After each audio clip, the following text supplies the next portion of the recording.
Boshqa uletkachilar nimaga klientlarga uletkalar haqida oldindan to'liq ma'lumot bermasligini endi tushunib yetdim va ular to'g'ri ish qilarkan.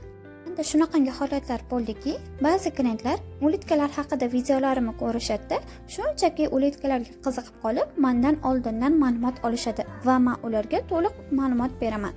Yana ba'zilar esa mendan to'liq ma'lumot olib turib, boshqa uletkachidan olishadi. Bu ham noto'g'ri. Har bir klientga uletkalar haqida ma'lumot berishim uchun mening mehnatim, vaqtim ketadi.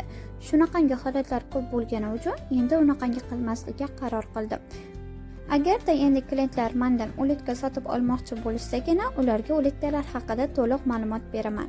Agarda ular shunchaki uletkalarga qiziqib qolishgan bo'lsa, albatta profilimda hamma videolarimni ko'rib chiqib, uletkalar haqida to'liq ma'lumotni bilib olishlari mumkin. Shunchaki erinmasdan profildagi hamma videolarni ko'rishsa bas. Chunki men shuncha videolarimni shunchaki profilimga joylab bormayman. Odamlar uletkalar haqida ma'lumotlarni bilishsin, qiziqishsin, ko'rishsin va undan keyin sotib olishsin deb profilimga barcha uletkalar haqidagi ma'lumotlarni joylab, videolar qo'yib boraman. O'zim ham uletkalarga qiziqib qolganda ular haqidagi ma'lumotni bilish uchun videolarni erinmasdan ko'rib chiqardim.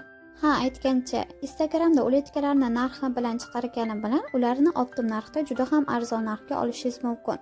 Ko'pchilik insonlar uletka narxini buncha qilib bering deyshadi. Savdolash degan narsa bor. Shuning uchun bemalol narxiga e'tibor bermasdan, shaxsan o'zimga aloqaga chiqsangiz, uletkalarni narxini kelishtirib, yanada ham arzon qilib beraman. Faqatgina optim narxda oladiganlarga, ya'ni 4 tadan ko'p oladiganlarga narxini kelishtirib beraman.